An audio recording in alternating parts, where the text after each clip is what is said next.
Welcome to Telling the Tale. It's a podcast in which I am here. Also, here's Dustin. There better not be any zombies in this episode.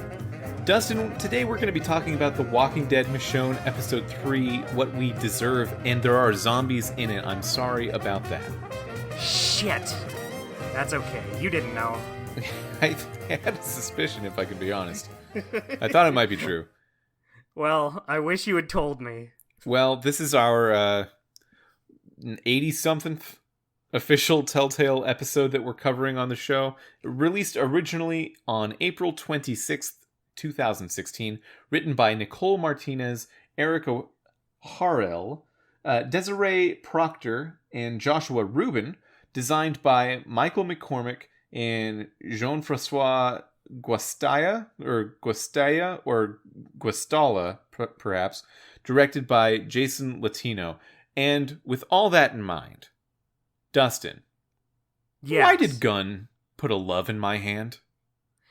You know what? You asked me that last week, and all I have to say about that is No, that I actually asked last week, why did love put a gun in my hand? But I messed it up this time. I just kept going. That's awesome. That's so cool. Well, in my honest opinion, I think that Reuben is a very good name. Yeah, good last name, Joshua Rubin. It's good first name too, but like a nice Reuben at the end of your name. I think I prefer it as a last name over a first name, but either way is good because Reuben is a sandwich.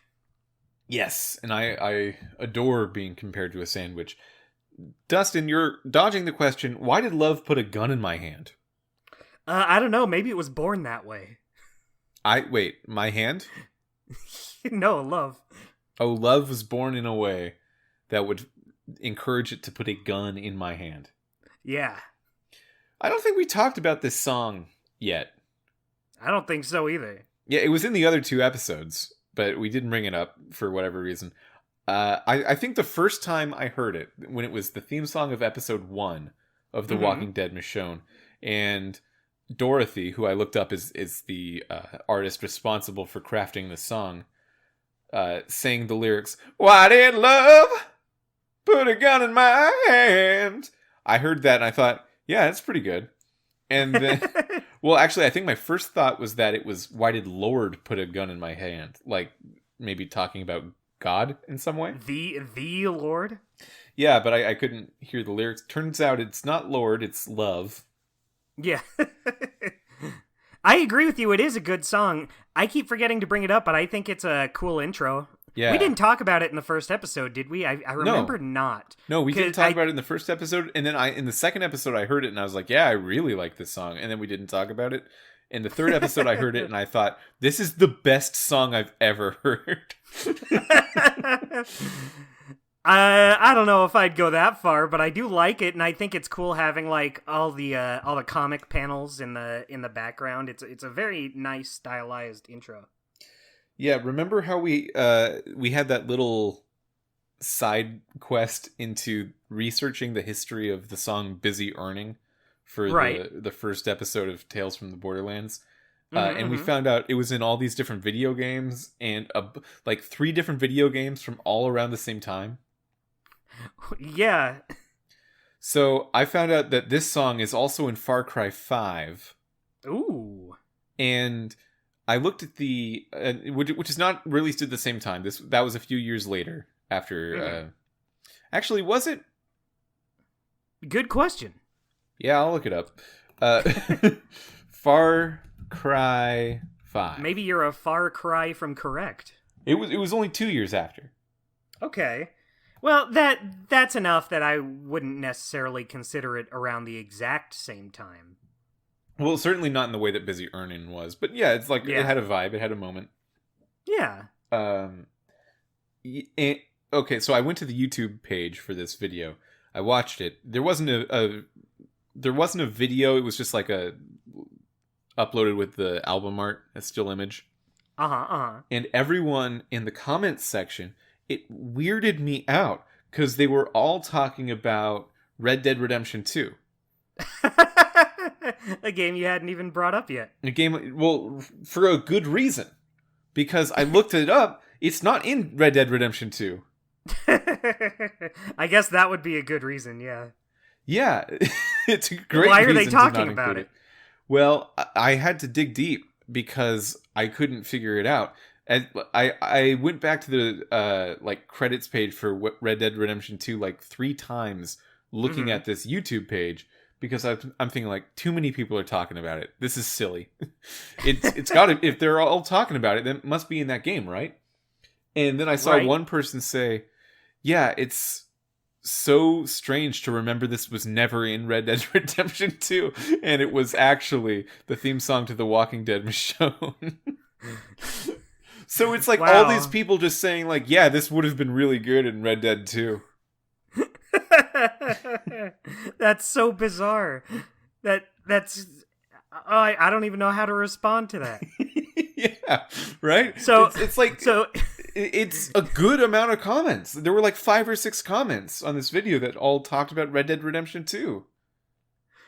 and it's just not in it, but it is in Michonne. It is in Michonne. It is in Far Cry 5. It is in a TV show that was released around the same time too, but I didn't write that down. And I'm so thrown off. it was for none of those things. It was it was just a Dorothy A song song. at an original at the beginning, Yeah. and then in telltale fashion, starting with Tales from the Borderlands, I guess that they asked for it and had a pretty good metric of taste when they were taking it in. I mean, I get why people would think it could be in Red Dead Redemption 2. It's a Western feeling song. The phrase, Mhm. "Why did love put a gun in my hand," is one of the most Western feels I've ever felt. Right. Howdy, partner. Why did love put a gun in my hand?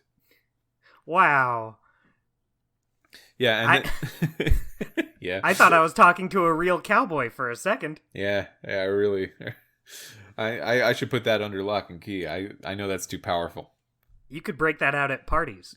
Yeah, so that's that song. It's notably not in Red Dead Redemption 2. I'm glad we got to the bottom of that mystery. Yeah. I work with a bunch of people who worked on Red Dead Redemption 2. I wonder, I should ask them, hey, do you not know this song? Don't you think this would have been great in Red Dead 2? Why didn't you use this song? Do you ever think about that? I bet they don't. They probably like, Do you ever not think about not using this song? I think about what's for lunch today. Okay.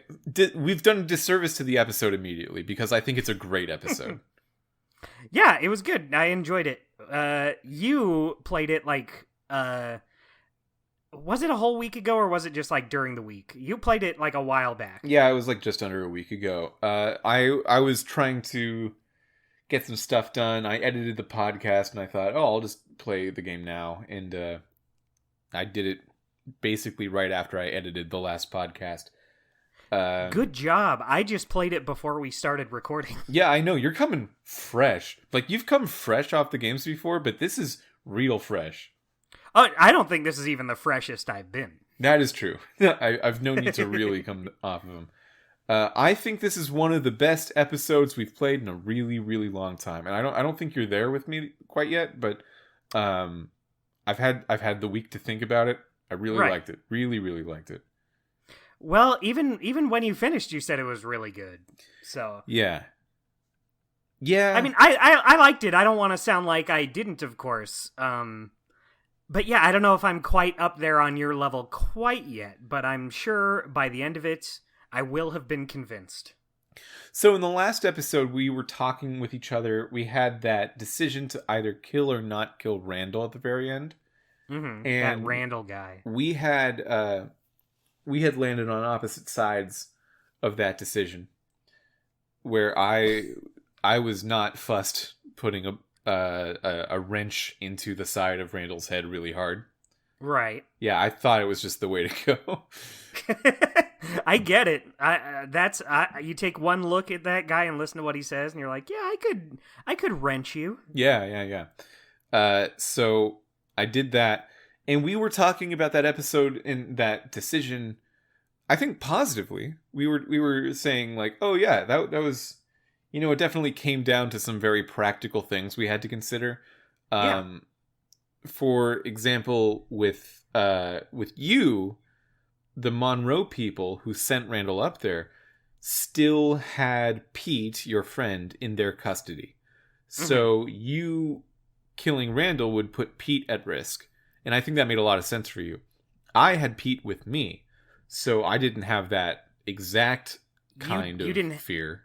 you didn't have anything to lose, really. No, I didn't have anything to lose, and Randall was making bad arguments for himself, which we Yeah. talked about last episode. He was like, as soon as I get out, I'm going to kill those kids. And I'm like, okay, well then I'm not going to let you do it. Why did you say that? That's You weird. said the quiet part out loud. Yeah, it just, I don't, what is your argument for? Why are you talking? Yeah, you're bad at this. uh, but it was a very practical kind of choice, right? Where Right. it was, I think, falling into a trap that Walking Dead games, or some of the Walking Dead episodes we've played so far, that don't really land with me, can Mhm. fall into, where it's like too focused on the practicality of this. Because if it just comes down to like, okay, what do you do in a strategic level? That is cool, and it does it in a game in a way that other games don't do, but it doesn't resonate quite as loudly as some of the other things that this game can do, like it did in season 1 with Station Wagon Guy, or throughout season 2 with Kenny. We talked about those things to death. They're very good moments. They've kind of impacted how we think about this entire podcast effort now, Mhm. those moments. And when you compare that to what Randall was going through, it's just like, I'm pretty detached as a player to caring about Randall. Right. I like him living or dying is a matter of practicality. How do you feel about a character like this? Randall is not necessarily a I wouldn't describe him as like a three-dimensional villain. He just straight up is like, "Oh yeah, I'm just a bad guy and I'm going to kill everybody and that's it." Yeah, it's pretty arch. It's kind of fun. It's fun in a way that Walking Dead characters are not fun usually, which has a little tonal dissonance to it. But I mean, it Well, creates a little bit of levity in the moment of The Walking Dead, because everything is so dour and sad. But with Randall, it's just like, it's almost funny how he's saying, okay, untie me. But if you untie me, I'm going to kill those kids. Like, okay, Randall, then what are you saying? try that one again. Yeah, I agree. I think about how things like a lot of modern Disney movies try to have like either twist villains or villains that like aren't Yeah. actually villains. They're very sympathetic. But then Just humanizing them in ways that... yeah, which is a good enough way to do it, but I feel like if you start to rely on that, then it gets a little old. Like, you think about the villains in older Disney movies and how they're just ruthless.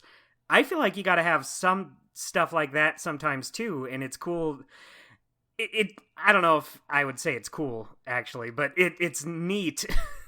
Those are the same things. I like that we get to have a villain that's just able to... They don't even try to make you want to keep this guy alive. But I do like that the reasoning for maybe wanting to keep him alive doesn't come down to the character himself. It comes down to outside factors, because they really make you want to kill this guy. Yeah, there's something to be said about villains who are just like evil at the core, because that's a fantasy thing. Like, people really aren't in Mm-hmm. ways like that. I mean, like, I think there are evil people in the world, but their evilness comes from um like, they're convinced something would be good, where I think that would be evil. Like Right. they're thinking toward good all the time. They're not just like blindly swinging their fists around. Yeah, they're not like, I'm a bad guy. I like kicking dogs and biting frogs. Yeah, if you kick dogs and bite frogs, you're going to be laughed out at any kind of improv group. That's That's just not allowed. That stuff doesn't get off the ground to be evil. It's just annoying. Not gonna make it very many fans. Yeah. So, like, I think it makes sense to give villains reasons.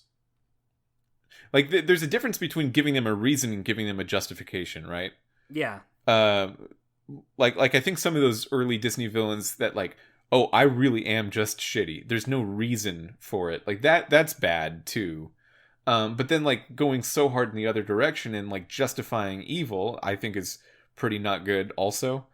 Mm-hmm. There's a weird brand of some Star Wars fans who, I love Star Wars fans, but some of them will occasionally from time to time make arguments of, like, the Empire was really the one who, maybe the Empire was right. And like, nah, maybe dude, you're way too far gone. That's not good. That's really bad, actually. That you could come away with that thought, right? But I do think they're picking up on the idea that, like, oh, the Empire is all about order and trying to establish communications between places, which in a vacuum of all context makes sense. You'd rather things be orderly than chaotic in order to just get stuff done. But then when you look at what that order is doing when it's implemented on faraway planets and things like that, like, hey, we should just understand that's bad and like not try to justify the space Nazis. Yeah, sometimes you can just not like them. Yeah, I don't think Randall's completely without justification, to bring it back to the thing the episode is about. I think that Randall has seen people steal his community's stuff. And he's, like, policing that way too hard, obviously. He's crazed and violent. But, like, that's probably where his justification is trying to come from, or, like, his reasoning. Right. Sam stole their food, so he's got to go. So he's gonna kill people. Everyone. Yeah, I guess I get it. Yeah, I mean, yeah, it's clearly way too arch and silly to be taken as seriously as some of the other Walking Dead characters we've seen so far. Mm-hmm. But yeah, it is something. Like, I kind of feel like I would be a little harsher on it if it were like, I don't know if this is a good reason. I was going to say if it was, like, in the main Walking Dead games, but, like, I don't know. It doesn't feel right to say this isn't one of the main Walking Dead games. This might be the only main Walking Dead game. I guess that's true, yeah. Yeah, because I think about Carver. Because Carver is probably the closest we've come to this, right? Of just a dreadfully villainous character in this story before. There really is nothing in season 1. Station Wagon Guy in season 1 and Kenny in season 2 are both, like, only villains as far as their work conflicts with yours. Yeah. And, well, I mean, they're still bad people. They're very bad people. But Carver's a villain. Carver, yeah. I think, made a lot more sense with everything that he was doing than Randall. Randall's really just, like, saying evil things that will get him killed and are not in his favor for no reason. Yeah, he's a very cartoonish villain in a series that is not really... That's not really what I'm looking for in The Walking Dead. It feels like it doesn't fit as well, but it is very different, and I laughed, so. Well, what's interesting about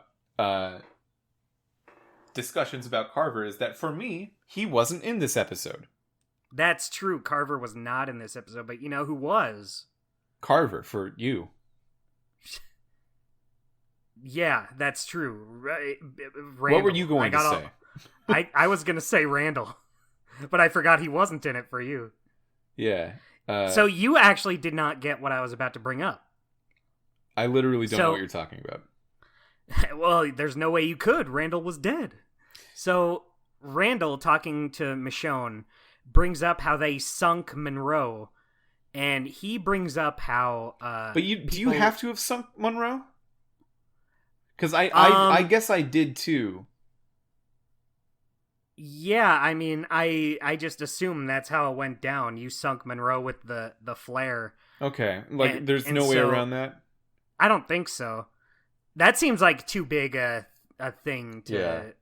But maybe it is. I don't know. I haven't looked into the differing choices. But so Randall's talking to you, and he says that you destroyed their home, and some people died as a result, including children. And I'm sitting here thinking, you just threatened to kill these children, and also you killed those people on the other ship, just like mercilessly. Yeah, and like it all came around because he kidnapped you, and then even if you told him the entire truth, he did not believe you. So like it's really hard to get on the side of trying to empathize with Monroe after that. Mm-hmm. Yeah, I just couldn't do it.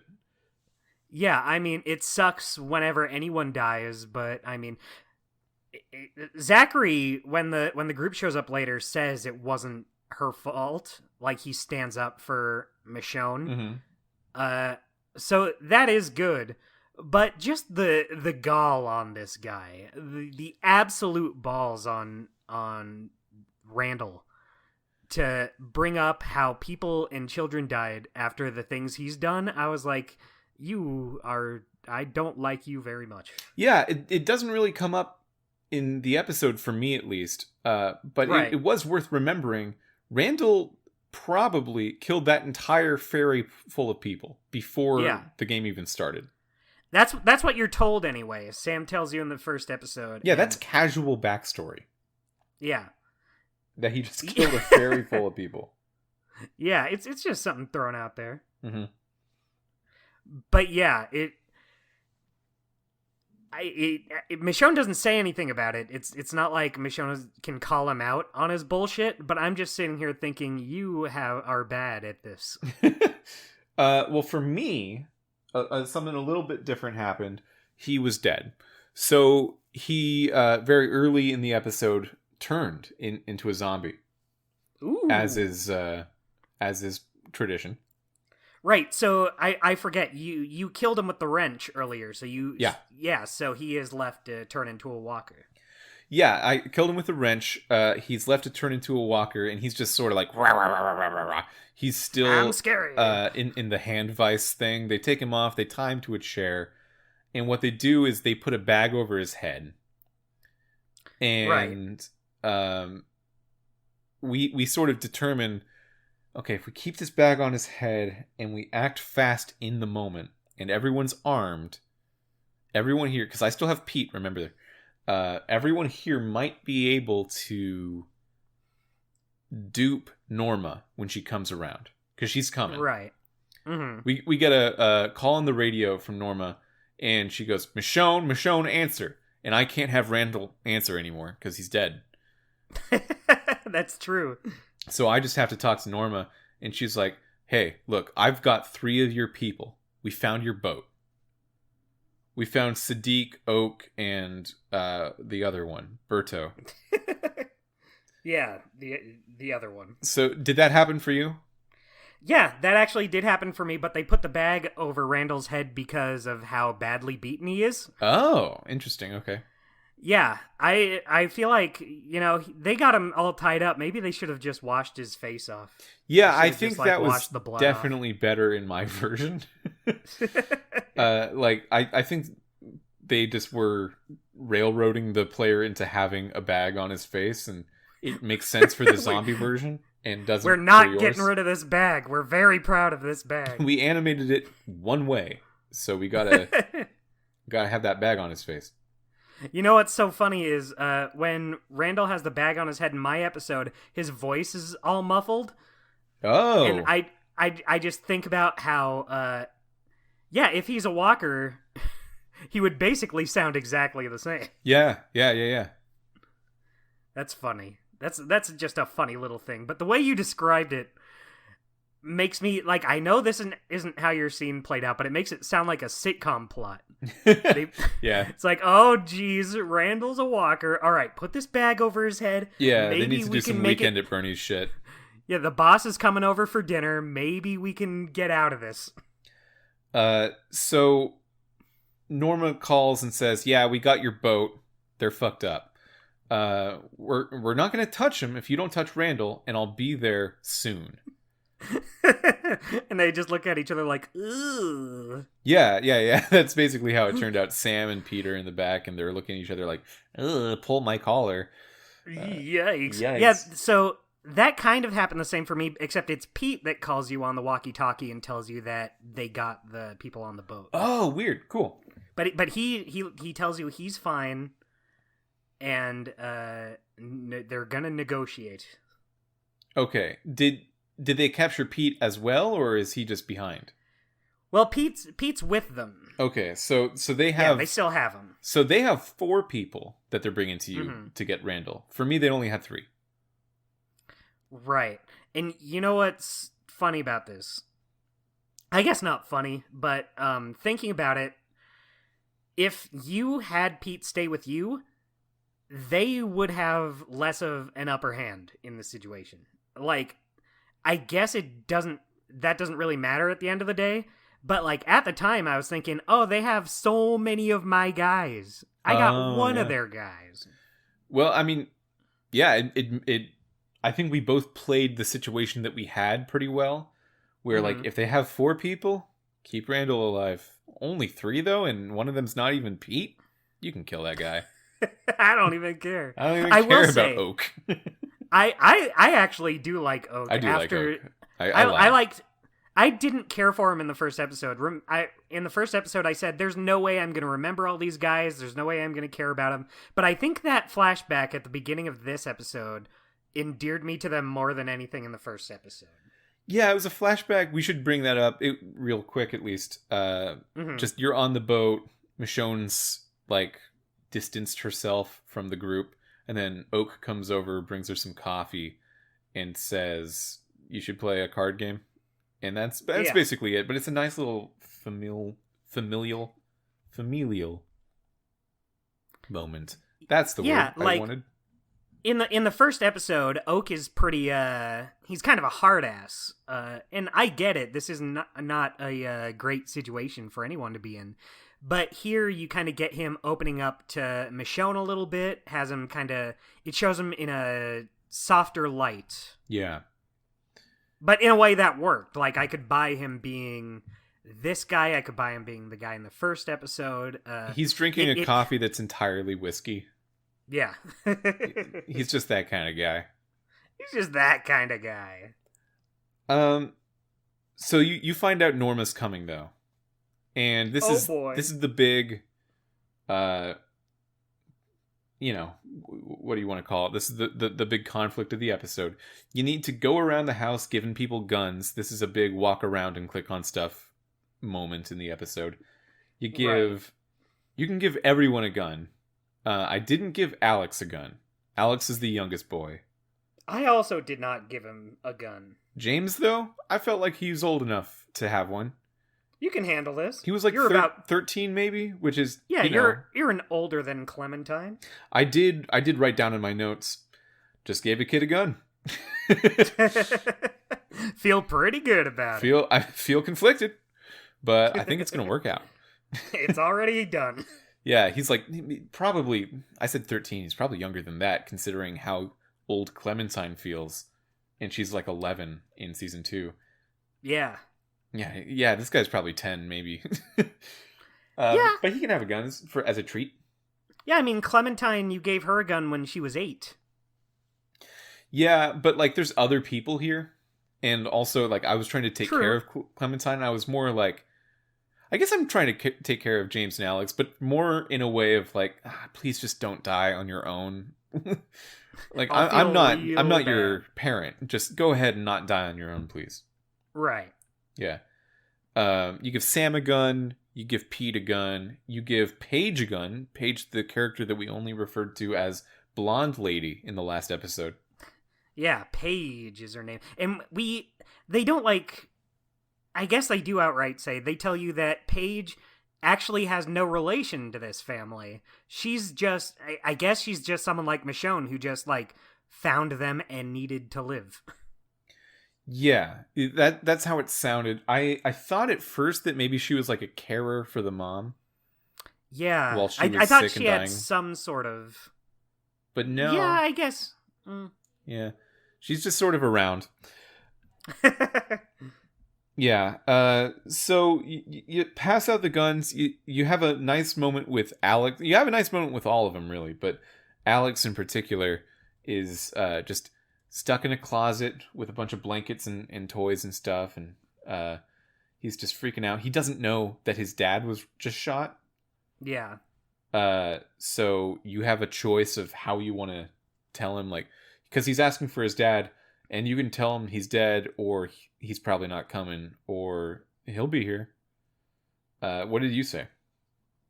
I said...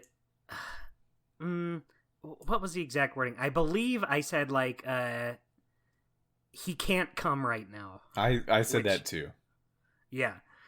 Because I was thinking... So this took me a while to think of what to say. I didn't want to tell this kid... just straight up that his dad died, even though it might have been, like, a good answer, just straight up tell him. But, like, this kid's fucking upset already. Yeah. Treat it with courtesy. Yeah. And I just remembered how in the first episode of season 1, Lee didn't straight up tell Clementine right away about her parents. Like, I think Lee gathers that her parents died from the answering machine messages.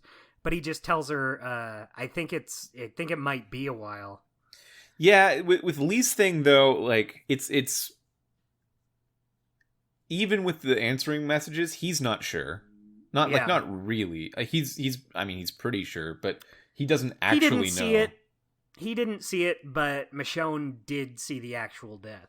Yeah, we all saw it. His head exploded. Right. Rough but stuff.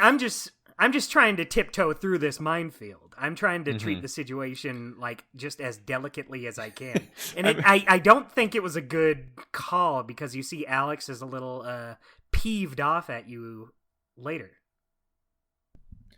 Yeah. You do see that. That's about all it affects, though, which is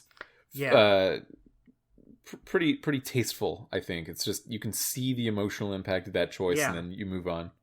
Yeah, it's not, like, important to what's going to happen, but, like, it's just enough to make you feel like, oh, geez, whoops. Yeah, it was about, at this point in the episode, right after we passed out the guns and we were getting ready for Norma to show up, that I was starting to feel like, if this is really just, like, a conflict between Michonne and Sam's family and Norma's group, and that's, like, the real conflict of this mini-season...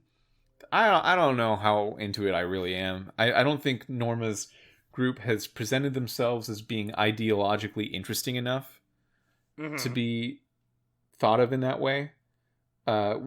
Which might be a failing in ways, but it turns out, at least to me, that really wasn't what this season was about. And we see that sort of put on later as Norma gets there. The Monroe people... There's like 3 of them in addition to Norma, and there's probably one for each person of yours that they have, right? Yeah. So for you, when that happened, did they have all 4 of them, including Pete, lined up? Yes, they had all of them there. Oh, okay. So how'd this go down for you? So she just gave me Pete first. She says, like, look... Okay. See, I'm not so bad. Here's your little Pete friend. Okay. And kind of showing them, like, yes, I can be reasoned with. So she just cuts Pete's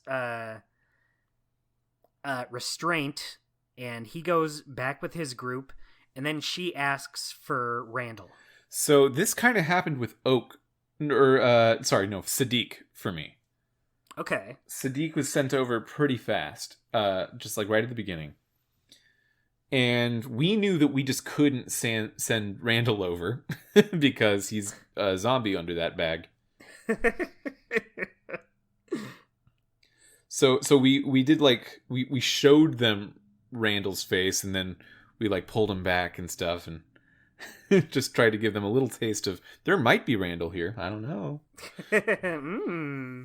Maybe, maybe not. But then, because I knew I had to get out of that, I signaled to Paige, who was still upstairs with the sniper, to shoot Norma straight up. Ooh. Norma did not die from this, but like recoiled, and at that point, Gabby, whose name I only know because it showed up in the subtitles, shot Berto, and Berto died. I lost Berto. So I also lost Berto, but not because I had Paige shoot Norma. I did not. Yeah, sorry. No, Gabby shot Berto before Paige shot Norma. For me too. I said that backwards. Yeah.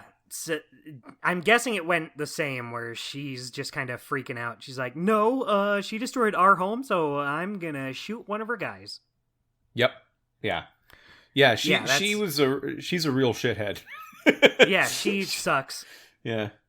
And like at the response of Gabby shooting Berto, then I signaled Paige to shoot Norma.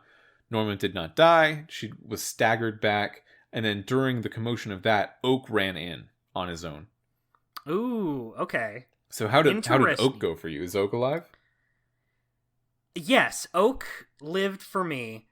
I think they just gave me Oak once we gave her Randall. Oh, yeah, because that was an option for you. Yeah. Not for me. I mean, I could do it, but I was thinking I should not give them this zombie. but it sounds like Berto is just... he can't get out of there. Yeah, Berto might be scheduled for death no matter what. Well, did you have the option, do you remember, of like immediately throwing Randall across? Because I would try that if I had the option. Like just right away, just giving him Randall right away? Yeah. Could that have saved Berto? I don't know. I don't think so. Well, what was Randall's reaction when he was sent across? What was he saying? He wasn't really saying much since he was so beaten up. We just took the bag off his head, and Norma's like, what the hell did you do to him? Because he's all beaten up, and Michonne's like, look, he killed their dad. He killed an innocent person. I think he deserved worse than we gave him. And Norma's just kind of like, well, okay, here, you can have this other guy. Oh, really? She like accepts that logic? Yeah, she just accepts it. I think she had no choice but to accept it because it made sense. Yeah. You know, we gave her a lot of shit earlier, but she's answering to reason pretty well. Yeah, she knows a good bargain. She just wants her brother back. I did not have her brother. Yeah, boy, you didn't have that bargaining chip. Yeah. But it sounds like Oak made it out of there alive anyway. Yeah, so Berto might die regardless. Sadiq might be sent over regardless. I don't know if Oak could die there, but it sounds like he was like the last one, no matter what you do, to be sent across. I did look at some... I know I just said earlier that I didn't look up what happens in different choices. You just lied to me? What are you talking about? Yeah, I guess I did. Why? Because I did. Why would you lie? I guess I'm just so used to not doing it. Okay. So I think... I just skimmed the wiki. I didn't, like, memorize it, but it sounded like if you make some wrong calls, Oak they'll just straight up kill Oak. Okay. But maybe Sadiq living and Berto dying are constants? Yeah. I didn't see anything on Sadiq. I think since Oak is like the one of the guys that they made kind of stand out from the others, they were like, okay, this will be the determinant. Yeah, that makes a lot of sense, because Sadiq and Berto both are like, I barely got any characterization from them at all. Yeah, I mean, I don't want them to die, but... Sure, yeah, no, I was trying to protect them, but I I was not that upset when Oak is the one that you Berto. want to try to save. Yeah, Oak is the one I was like, no, we had that flashback earlier. So at some point during this, for me, Norma said, "Look, I'll make a peace offering," and then shot a flare into the air. And I was thinking, how does this produce peace for me? Yeah, you just signaled where we are and probably just brought, like, the walkers to this area. Yeah, there's a lot of flare work in this first in the season, and I don't get what it represents. I don't understand why people keep doing it. Yeah, I thought you wanted them to not know where you are is the thing about this. Yeah, seems like a weird Norma. peace offering. But thanks, I guess. Yeah, and anyway, the flare signals zombies, so they all come eventually. And at this point, where like negotiations for me are just really breaking down, the zombies start attacking, and then also Monroe starts attacking us, and there's a lot of just people dying all over the place. Somehow, everyone from Monroe just died throughout this process, but not before they threw some Molotov cocktails into the house, lit it on fire. So here's a question for you. Mm-hmm. What happened to make them start attacking? I guess was it just when they found out that Randall was a walker that you well, already we killed him? we shot Norma in the shoulder. Right. That's so right. like tensions were high. Yeah, to say the least. And then like the zombies approaching kind of forced people's hands into action, and that action was directed at a battle between the three factions of Sam's group, Norma's group, and the zombies. Do you want to know what happened to me? Sure. So once Norma undoes Randall's restraints, he just goes right for Michonne. Like he just Randall straight does? up. Yeah. Oh, so he wasn't lying. He really was going to do that. Yeah. I guess he's a man of his word. Does Norma try to like stop him or anything? No, he just starts attacking Michonne, and Michonne shoots him up in the face through the mouth. Oh. And fun. that's when Norma's like, "All right, kill them all." I don't understand Norma. Like, you can see Randall doing this, and she's just like, yeah, but he's allowed. He's allowed until he dies. Yeah, then like you're not allowed. If some people I loved, I'm just trying to think of my real loved ones in real life, just started like openly and without shame and without trying to hide anything, just start attacking people, and then they get beat up or killed because of that, I'm gonna be like, dude, that's really sad for me. But I also understand every part of what made that happen. I totally understand why my loved ones were just attacked and maybe killed because of them attacking and maybe killing other people. Like, I get it's that, hard but for I me mean, to not just sort of reason that one out. Like, Norma, you gotta not. He's being so weird. Yeah, you know what? She's really taking her brother being shot in the face, weird way. Well, I think so. I don't know. Like, I don't necessarily think she made the right call here. Maybe she should have just done what you said, but I get it.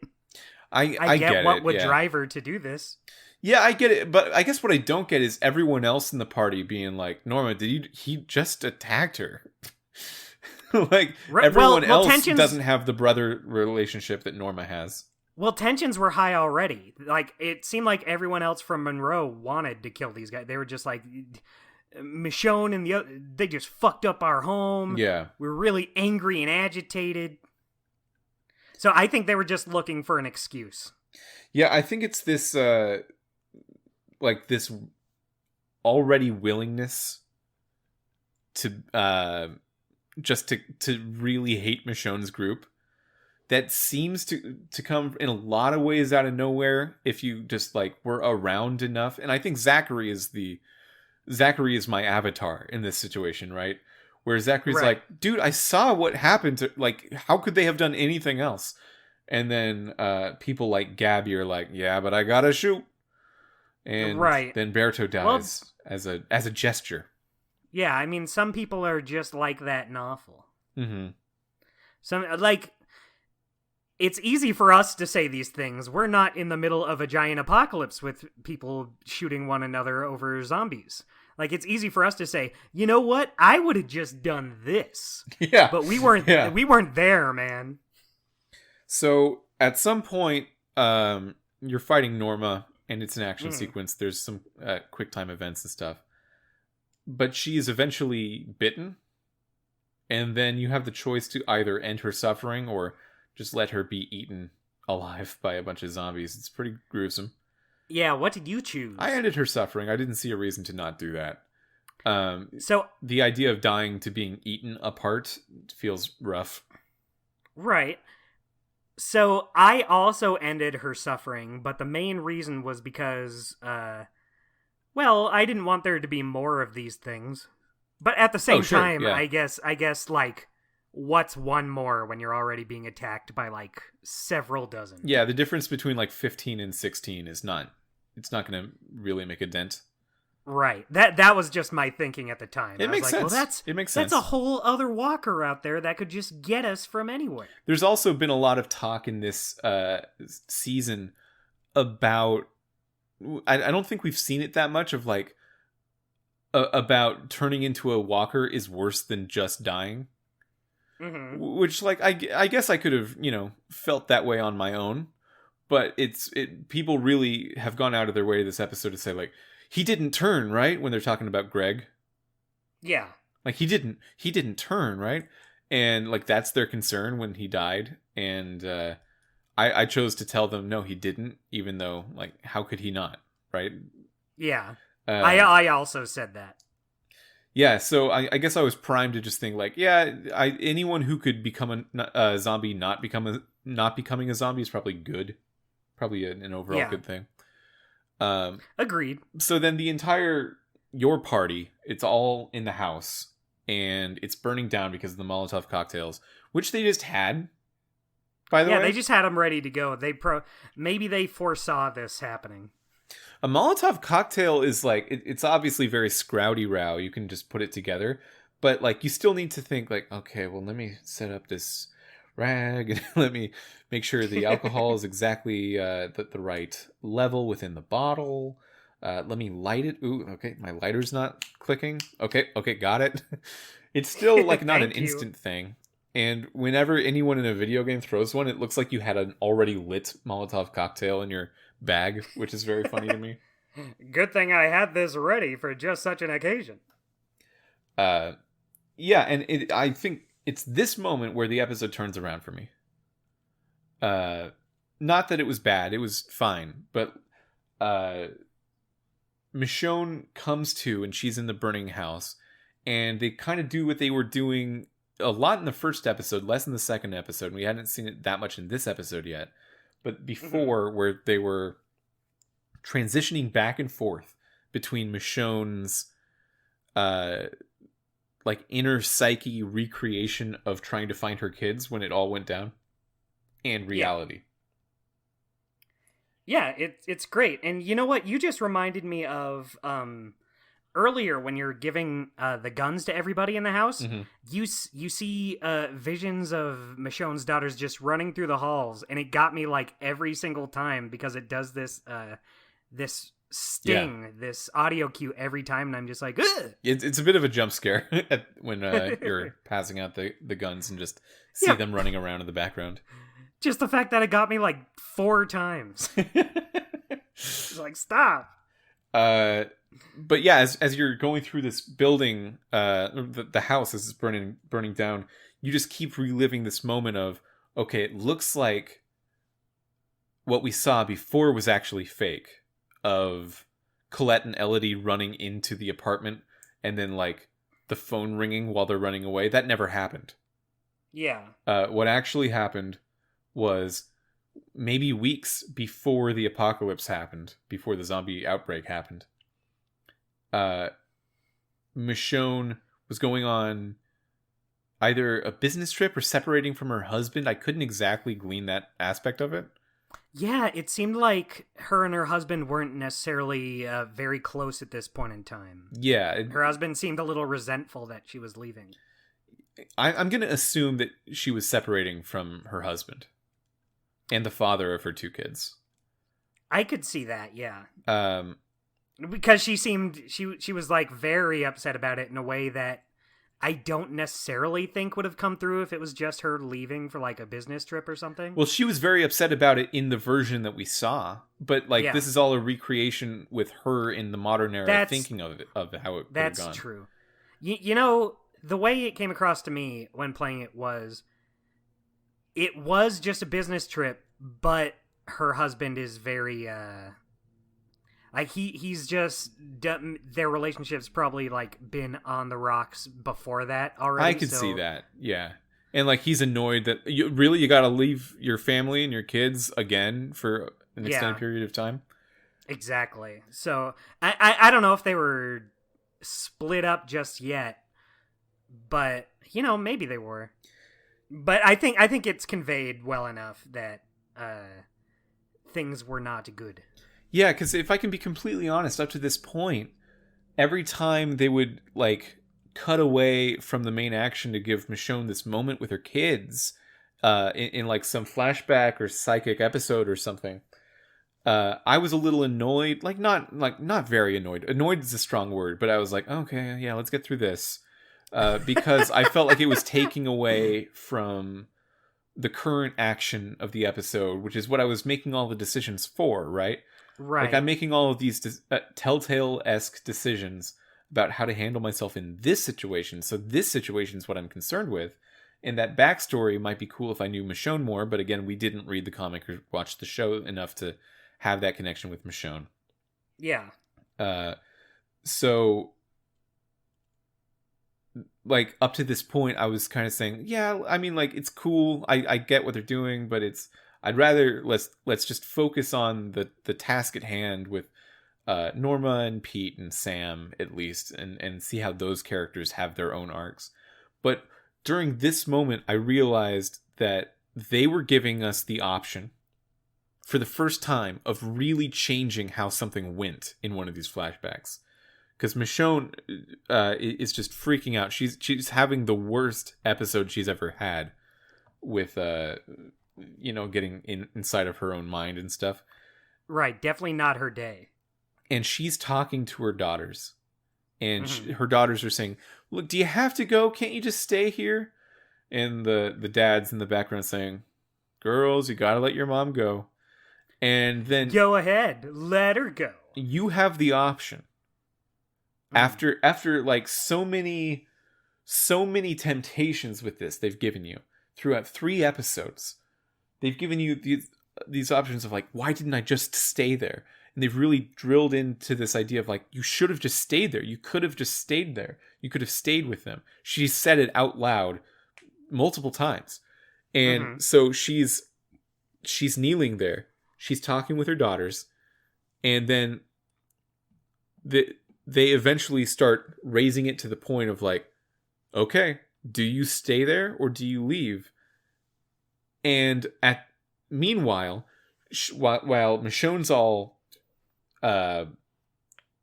occupied with this thought, Sam is trying to get her to jump out the window, and she needs to jump out the window because the house is burning down. The structural integrity of it is running out quickly. You need to get out, and that's how they frame the choice of jumping out of this window and saving yourself. They don't say save yourself or stay. They say leave your daughters or stay with them. And I gotta say, it killed me. Shivers, Dustin, shivers, literal shivers. It really killed me. And I had to. It's the first time I've done this in a really long time. Actually, I paused the game as the timer was running down. Ooh, you don't do that very often. I don't let myself. I feel like it's cheating a little bit. But with this one, I had to, and I was like, oh my god. Oh my god. I guess I won't tell you that I do it like almost all the time. No, I think it's I think it's cheating because what I like out of it is like having to act on your feet and really think through, if I was in this situation, treat it more like a simulator and like let my own quick reaction instincts come back to haunt me. I think that's like a fun aspect of it, but I totally understand doing it other ways. Yeah, there's some choices where I just, really just gotta sit and think about it because it's just racking my brain. Also, a lot of the time, silence is an option. And when silence is an option, and I can't think of what I would say in a quick enough period of time, and I just be silent, I think that works out pretty well. But this is a binary. This is you leave your daughters or stay with them. And I was even tempted, Dustin, I didn't do this and I would never do this, to look up what this does. Ooh. And I didn't do it, but the thought occurred to me. Wait, so you were tempted to look it up before choosing? Yeah.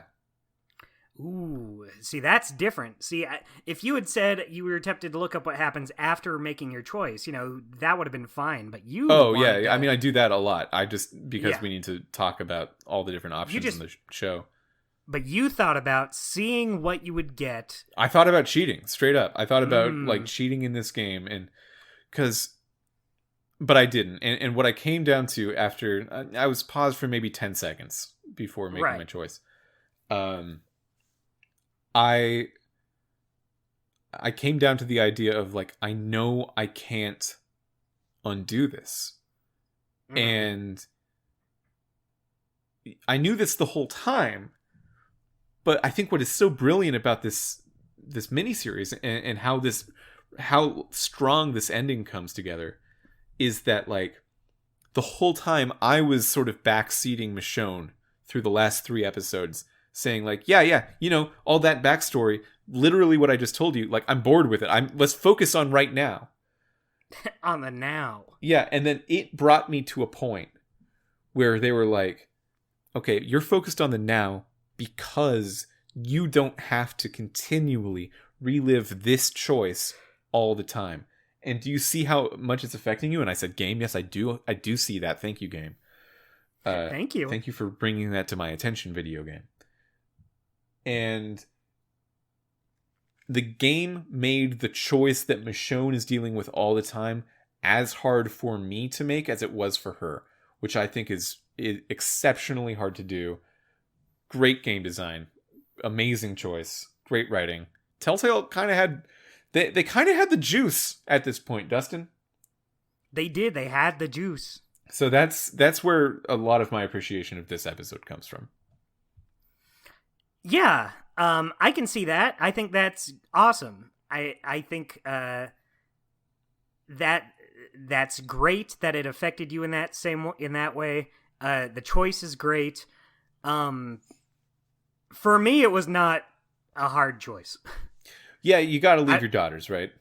Yeah, obviously. Yeah. Like even when it got there, I was like, this is hard for Michonne, but for me, I just know you can't stay here in a burning building with these girls. Yeah, and I mean that is ultimately what it came down for me as well. Like, it's never not going to be, okay, you've had fun, but you need to leave your past behind you because it's currently negatively affecting you.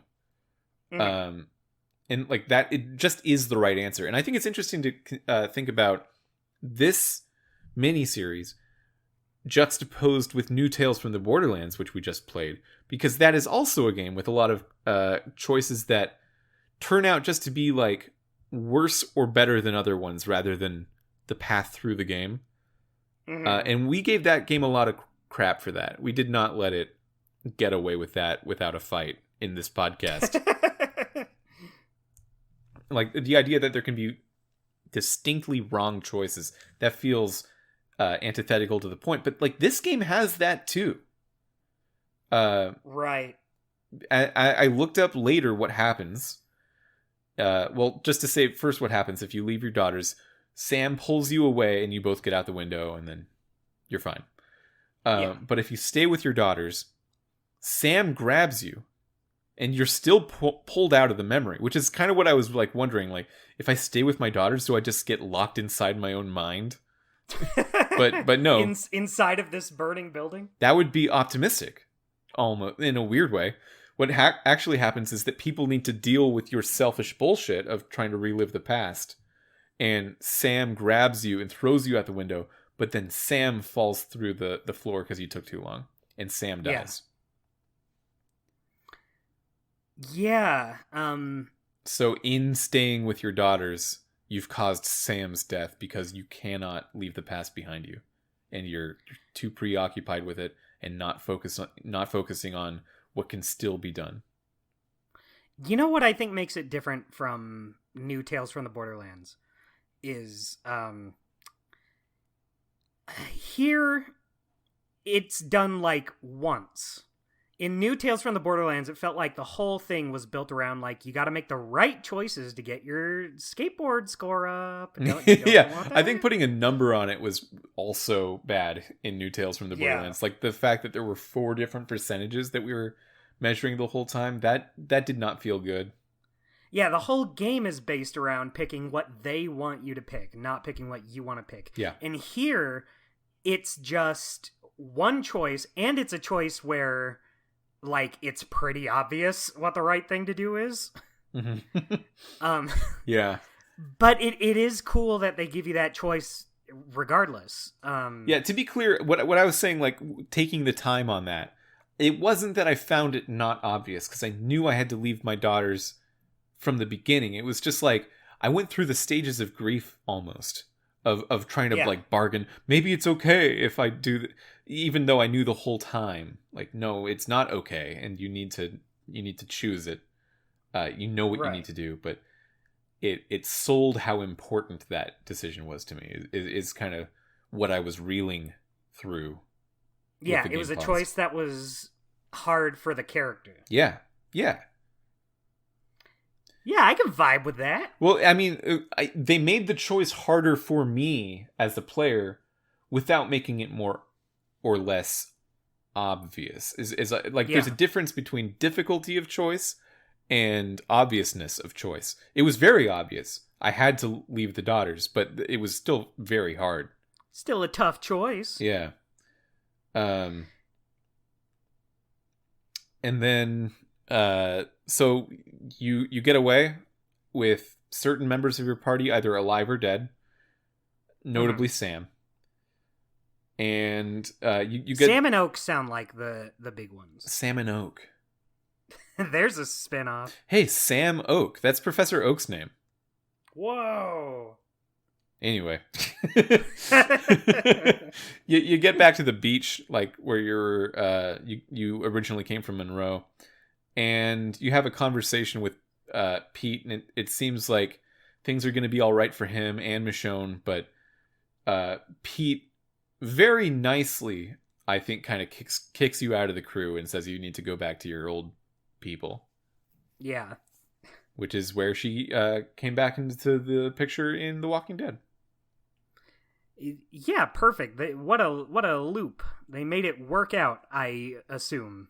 I assume it was great when it happened. It feels great from this perspective, from this side. Yeah, it all adds up for me. I get it. Yeah, and I looked, if Sam dies, how does that Pete conversation go? And there's like 1 or 2 lines from Michonne and Pete each about Sam dying, but it's basically the same. Right. Yeah, well, and that's the episode. That's the season. Yeah, a whole 3-episode season. Isn't that just too nutty? Yeah, I feel like we just came off New Tales from the Borderlands. I was telling you this last night. Like, we really just came off of it. I haven't washed the stink off me yet.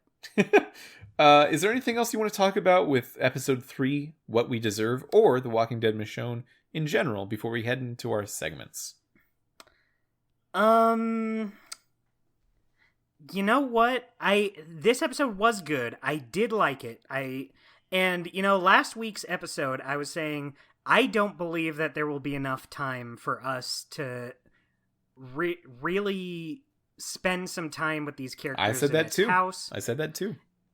And I do take that back now, because they did. They gave us some time with the kids, especially Alex in his little fortress. I thought that was a wonderful little scene. Yeah.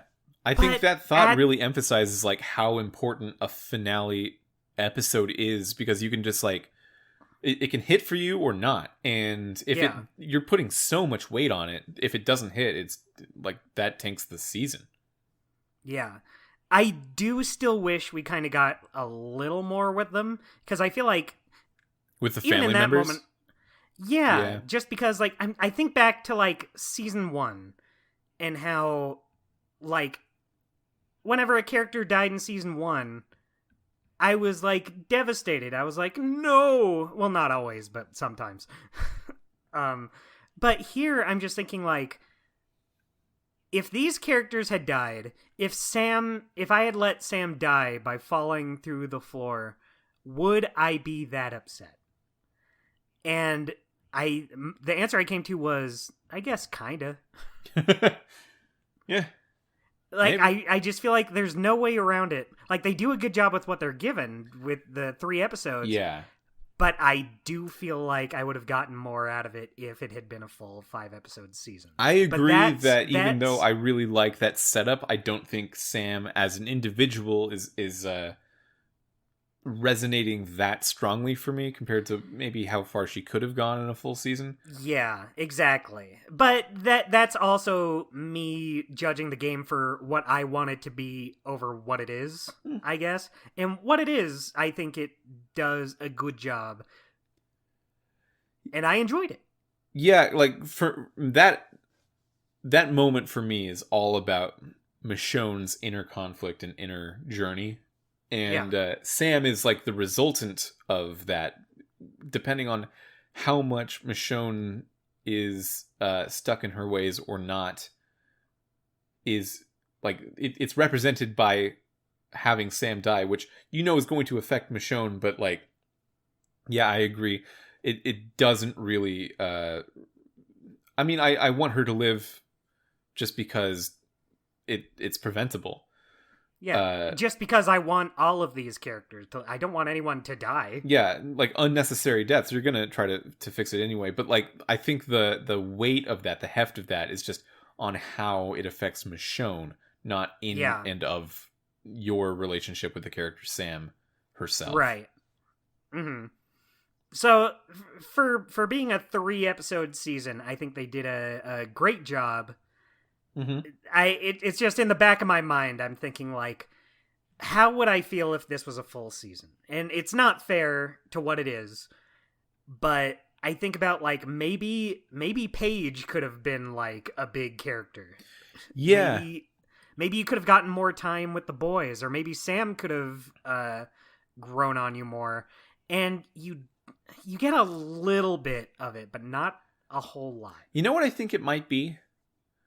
What might it be? I think it's that we know Telltale's gone and The Walking Dead is done.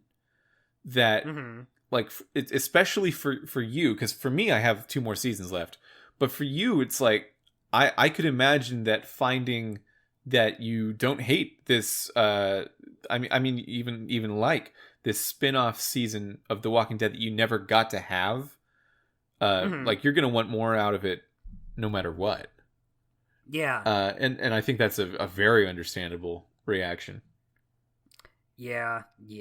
I am looking forward to what's coming after this, because I don't really remember season 3 much at all. I don't know why that is. I liked it when I played it, but just there's a much bigger time jump between seasons 2 and 3, and either 3 and 4 or 1 and 2. Yeah. So I'm looking forward to that and season 4, since I just haven't played any of that at all. Yeah, I'm really looking forward to season 4. Although that'll just be the end of the podcast. So I'm looking forward to it for other reasons. I don't want to talk to you anymore, Dustin. Yeah, I've had it with this. Fuck this. Yeah, I've decided that you are substandard company and will be replaced. Oh man! But it would not for at least a long ass time. We have a lot of podcasts ahead of us still. I have job security for a little bit. Isn't it wild that we still have a lot of this podcast ahead of us? Yeah, less than half, but like a lot still. Yeah, I bring it up to you all the time. I was talking to Adam about it just the other day, about how it feels like we've just done like almost everything. And I know we haven't, but like I think back to what all we've done, and I'm like, yeah, we're like 4/5 of the way done, and we're not. Yeah, no, we're not. We're not 4/5. Yeah, we're not close. Maybe 3/5. We're maybe. I would say that we're like approaching 3/5, but actually, I don't know if that's true anymore because of what Neo Telltale's doing with Wolf 2 and The Expanse. That kind of puts us behind 3/5. Right. I'm just thinking like specifically what all is out so far. But yeah, it just feels like we've done way more than what's left when it's not the case. It's every time I think about it, it's weird. Yeah. I have a question for you regarding the 3-episode structure. Spit that nasty stuff, brother. Provided Neo Telltale's stuff is good when it comes out. We like The Expanse. We like Wolf 2. Right. Would you want to see another like mini season like this from them? For Walking Dead? Oh, not necessarily. Just like use the 3-episode structure rather than the 5-episode structure. How do you feel about that? I guess it depends. I don't know if I would want... I don't know, because I just got done saying, like, I feel like maybe this could have flourished even more than it did if we had a full 5-episode season. Mm-hmm. But maybe they could. Maybe they could pull off a mini-series, a little short season like this. Maybe it just comes down to me being so used to the structure of the other seasons so far. Yeah. I could see that. It's hard to say. I'd be interested. I wouldn't be like opposed to it. Like if they announced like, hey, we're doing 3 more episodes of Wallace and Gromit. I wouldn't be like, 3 episodes. How are you going to get the nuances to the characters in that? Yeah. How could he derive so much contempt for me in that small a period of time? There's so much more he could have frustrated. Well, it's interesting that you bring up Wallace and Gromit because that was a 4-episode season, so that was already a little shorter than normal. That's true. That's already short. And the final episode or the final season of The Walking Dead is 4 episodes, not 5.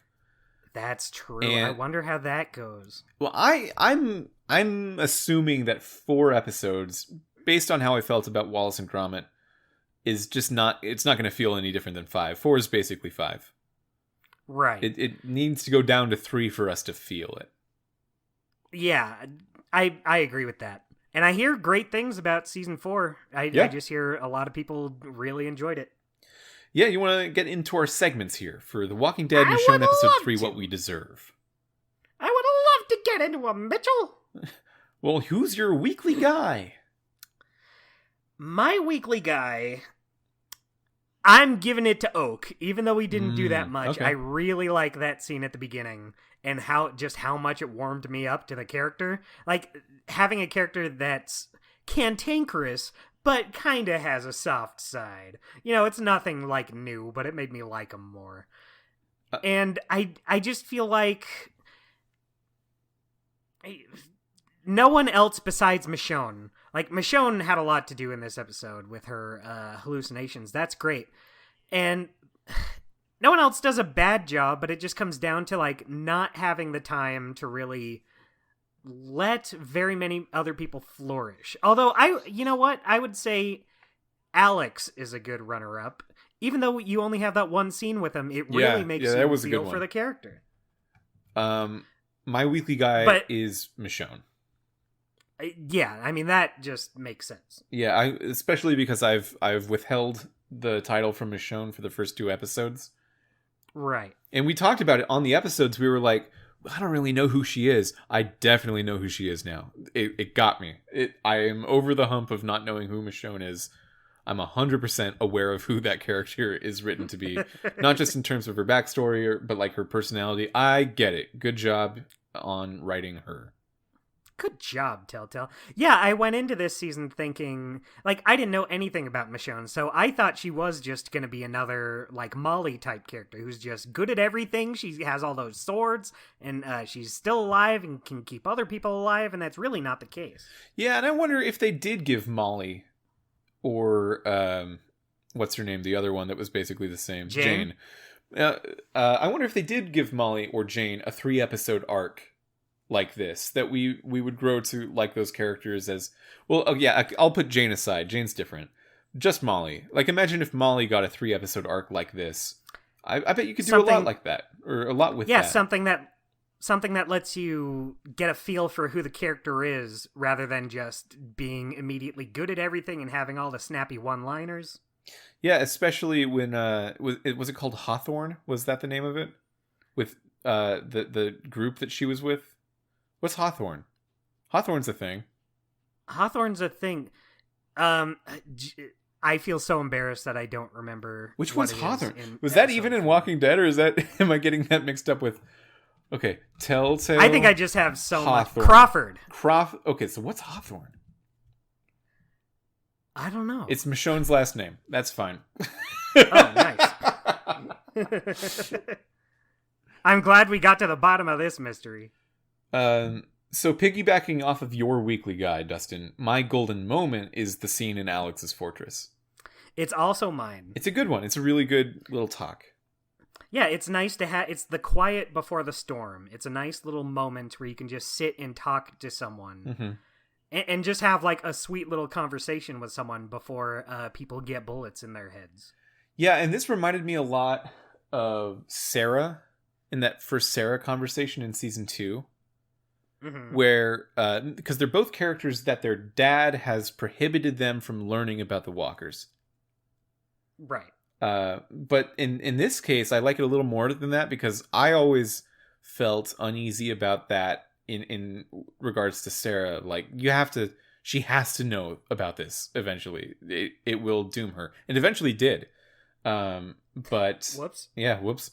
But Alex is like, look, I know I'm young and I don't get everything, but I know what those things are. And I thought that was a nice twist on that moment we've seen in this style of game already. Right. He's a smart little kid. Yeah. A little tyke. It definitely changed the tone of the conversation of like, oh, you know? Ooh. Shit, I don't even know. Tell me, man. Yeah, it's like talking to a kid about Christmas presents, but like he's making it very clear, I know you are Santa, so, like, don't mess with me about telling me Santa's got to eat a cookie. No, I know you bought it already. Let's talk about the gifts. I love the idea of someone doing that, but the parents are still, like, trying to convince them. That was my thing for a while. Really? Yeah. Because I had a sister who was 3 years younger than me, and then a sister who's 11 years younger than me. So we were just kind of like always going in Santa mode around Christmas, really, until like everyone was an adult. Right. So there was times when I was like, I wanted to say I was like 10 or 11, which I think is probably a little old, right? I don't know. I don't know when people get it.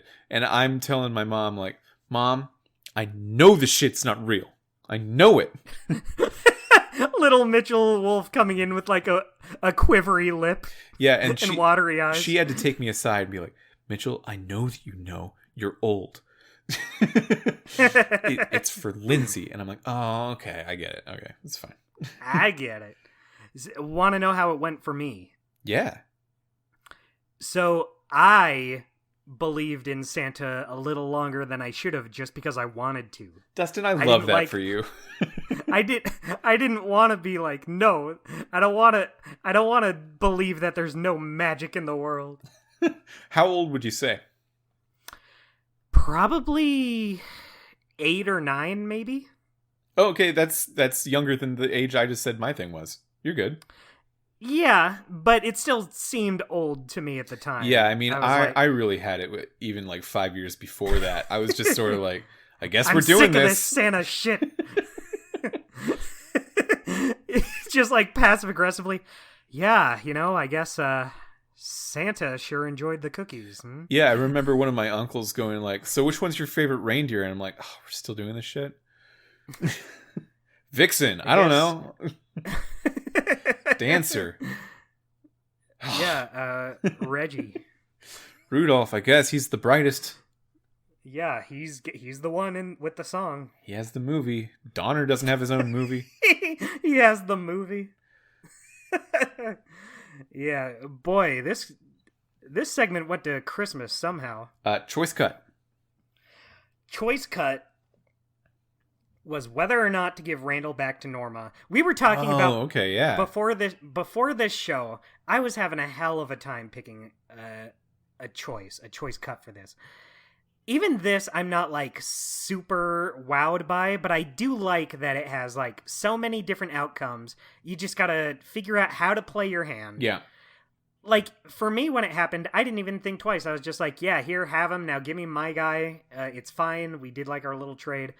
But I like that it gives you the choice to be like, no, we're keeping Randall. You have so many of our guys. Yeah. Yeah, what was yours, though? I guess I know what yours is. Yeah, leaving daughters. That was definitely the choice cut. Yeah, I feel a little lame about mine now. No, I mean that's great. I mean, we were actually talking before the episode started, because even though I had that experience, I always feel a little.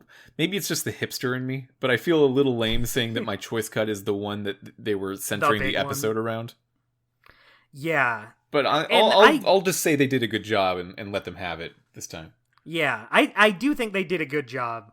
I think it just comes down to, I don't know, that is a better choice than the one I picked. But well, I didn't have that at all, so I was interested to hear you talk about your aspect of that. Yeah, I thought it was fun to kind of plan it out and be like, do we give him to you or not? And I really liked that your Randall was a walker. Mm-hmm. You do not have the upper hand in this situation. And it's so funny to think about how you can just like kind of show how did it play out for you again? You said you like kind of showed her Randall under the bag? Yeah, I like pulled his arm and said, "Look, we got him right here." And then he goes, and then we put him back behind the wall.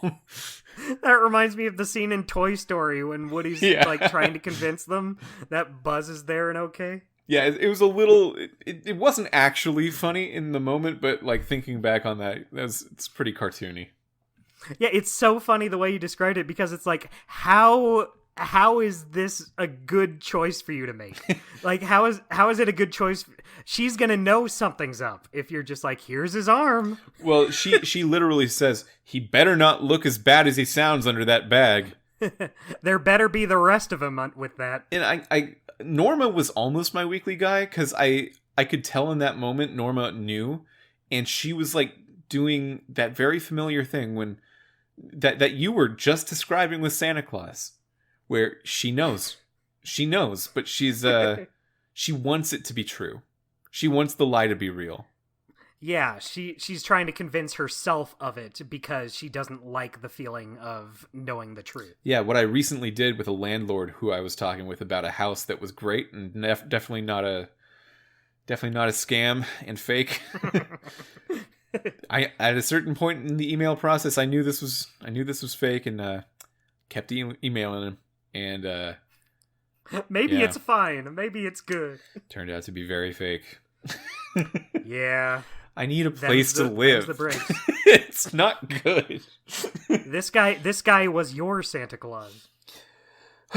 Yeah, so that's been The Walking Dead Michonne.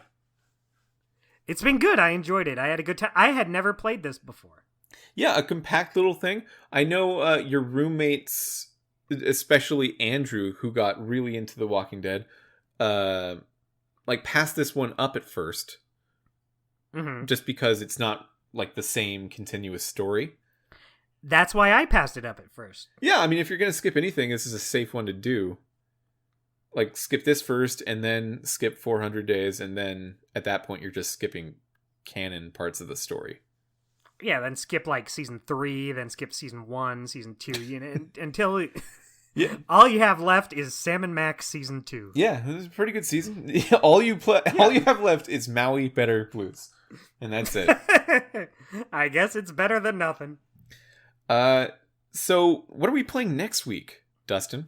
I believe we settled on Minecraft Story Mode. Is that right? I think it is. So Dustin, we're playing Minecraft Story Mode Season 1 as our next game. We're not doing what we just did. Did I say Season 2? I don't think you said season at all, so you're good. Oh, cool. But Awesome. you have betrayed that you were self-conscious about it. Haha. Oh! But yeah, so next we're playing Minecraft Story Mode Season 1. We're not doing what we just did with Borderlands and just getting it all through at once. We're just doing Season 1 for now. And then, Right. after that, I believe it's on the docket that we're going to do Game of Thrones. Game of Thrones.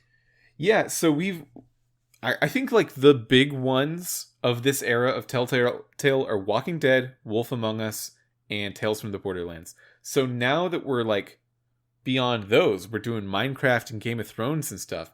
Now we're really in the thick of it. We're in the fat of the thickest era of Telltale. Right. And Minecraft story mode was a big deal at the time. Like, well, it was a big deal. Netflix. I don't think it was like, it doesn't have the retrospect celebration that some of those other ones have. Right. But yeah, it definitely was a big deal. I mean, Minecraft itself is one of the biggest brands around. It was a bigger brand than either the comic The Walking Dead or Fables or Borderlands, the video games, were when those Telltale things started. Although Walking Dead might have gotten there just via the show. Later on, though, not immediately. Right. You know what's interesting about Minecraft? For me, I never really played that much Minecraft growing up. I knew it was popular, but I never really got into it. And then it's just crazy to think that not only does it get a Telltale game just all about it, like among things like Game of Thrones, Walking Dead, etc., but then it also gets into Smash Brothers. Yeah, I think by Smash Brothers, you know, it seemed like obvious just how big the series was. Oh, sure. But it's just an interesting thing to think about how I just never really got into it, but then it just blows up. Mm-hmm. It's huge. No, yeah, Minecraft is enormous. Biggest game of all time. Biggest singular game of all time. It's not the biggest game franchise. True. I think Mario and Zelda and even Final Fantasy and stuff are higher than it. But there's no one... Or not Zelda, sorry. I think Zelda's probably not. I meant to say Pokemon. But there is no one Pokemon game, even, that is higher than Minecraft. Mm-hmm. Ain't that just crazy? And we're going to play the story mode of it. The story mode. Do you think that as time goes on, Microsoft, the current owners of Minecraft, get like a little more and more frustrated that they wasted calling something the story mode of Minecraft on something that they don't really have control over and wasn't really as impactful as Minecraft itself? Oh, definitely. Like, if they didn't already use it, they could have added a mode called story mode to Minecraft. Yeah. Like, just attached to the actual game. Or the recent game, Minecraft Dungeons, that's kind of like the Diablo-like. They could have called that Minecraft story mode as well. Yeah, exactly. Like, but they used it on the Telltale one. I'm excited to see it. I have a feeling. Too. I have no idea what to expect. I have a feeling, is what I'll say. You'll have to tune in next week to find out what that feeling is. And until next week, have a great summer. I forgot about it for a second. Have a great summer, guys. Have a great summer. Hags.